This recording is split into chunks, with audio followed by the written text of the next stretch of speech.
Hi friends, welcome to our channel.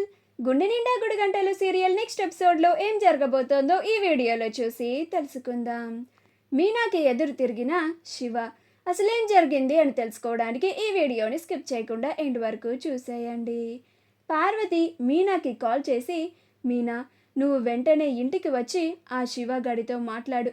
వాడు ఎంత చెప్పినా కానీ మళ్ళీ ఉద్యోగానికి ఆ గుణ దగ్గరికే వెళ్ళి పని చేస్తానంటున్నాడు.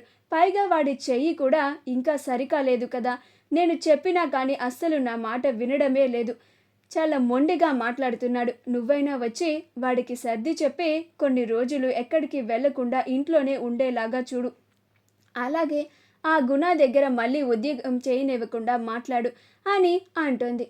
అప్పుడు మీనా, అలాగేనమ్మా, నేను వచ్చి శివతో మాట్లాడతాను. నేను వచ్చేంత వరకు వాడిని ఇంట్లో నుంచి బయటకి అడుగు పెట్టనివ్వద్దు అని కాల్ని కట్ చేస్తుంది.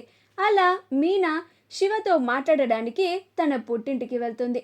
శివ పార్వతితో గొడవ వేసుకొని పార్వతి ఎంత చెప్పినా కానీ వినకుండా గుణ దగ్గరికి మళ్ళీ వెళ్ళడానికి బయలుదేరుతూ ఉంటాడు.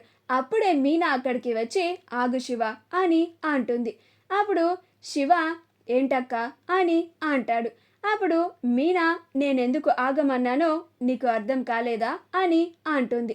అప్పుడు శివ, ఏంటో చెప్పాక నాకెలా అర్థమవుతుంది అని అంటాడు. అప్పుడు మీనా, ఇంత జరిగినా కానీ నువ్వింకా ఆ గుణ దగ్గరికి వెళ్ళి పని చేస్తానంటున్నావేంటి శివ? అయినా నీ చేయి కూడా ఇంకా సరికాలేదు కదా. అప్పుడే నువ్వు వాడి దగ్గరికి వెళ్ళి ఇలా జాబ్ చేయాల్సినంత అవసరం ఏముంది అని అంటుంది. అప్పుడు శివ, ఇంట్లో పరిస్థితి నీకు తెలిసిందే కదా అక్క. పని చేస్తేనే కదా పూట గడిచేది, ముద్ద దిగేది అని అంటాడు. అప్పుడు మీనా, అవునురా, నీకు ఆరోగ్యం బాగోలేదు కదా, అమ్మ సుమతి చూసుకుంటున్నారు కదా. ఇప్పుడు నిన్ను పనికి వెళ్ళమని ఎవరు చెప్పారు? ఎవరూ చెప్పలేదు కదా. అయినా నువ్వు ఆ గుణ దగ్గర ఇంకా పని మానేయాలి శివ అని అంటుంది.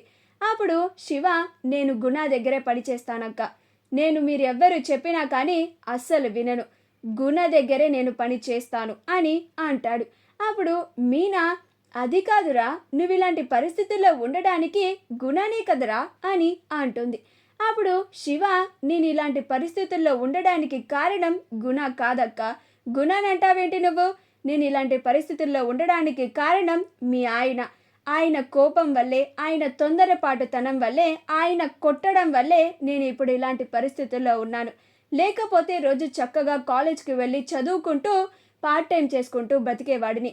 ఇలా అమ్మ వాళ్ళని ఇబ్బంది పెట్టేవాడిని కాదు అని అంటాడు. అప్పుడు మీనా, ఆయన అంటున్నావేంట్రా? మొన్న కూడా ఆయన అమ్మ వాళ్ళు పిలిచారు అని, నాన్న సంవత్సరకం అని ఇంటికి వస్తే నన్ను కొట్టిందే కాక మా ఇంటికి తినడానికి వస్తావా అని మాట్లాడతావా? ఎంత ధైర్యం ఉంటే నా భర్తనే తక్కువ చేసి మాట్లాడతావు అని చెయ్యెత్తుతుంది. అప్పుడు శివ, బాగుందక్క, ఆయనేమో కోపం వచ్చి నా చెయ్యి విరగొడతాడు. నువ్వు కూడా ఆయనలానే తయారయ్యావేంటక్క? నన్ను కొట్టడానికి నువ్వు కూడా చేయలేపావేంటి అని ఎదురు మాట్లాడుతూ ఉంటాడు. అప్పుడు మీనా, అసలు పెద్దవాళ్ళకి గౌరవం ఇవ్వాలని తెలీదారా నీకు? ఆయన నీకు బావ అవుతారు, ఆయన అని మాట్లాడుతున్నావేంటి అని అంటుంది.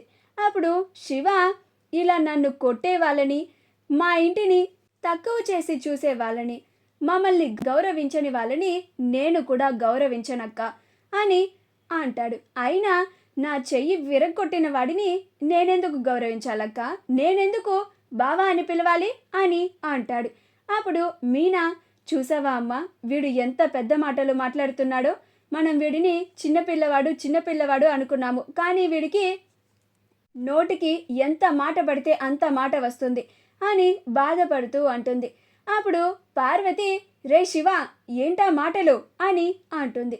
మా వీడియో కనుక మీకు నచ్చినట్లయితే లైక్ చేయండి, షేర్ చేయండి, మా ఛానల్ని సబ్స్క్రైబ్ చేసుకోండి, పక్కనే ఉన్న బెల్ ఐకాన్ని క్లిక్ చేయడం మాత్రం మర్చిపోకండి.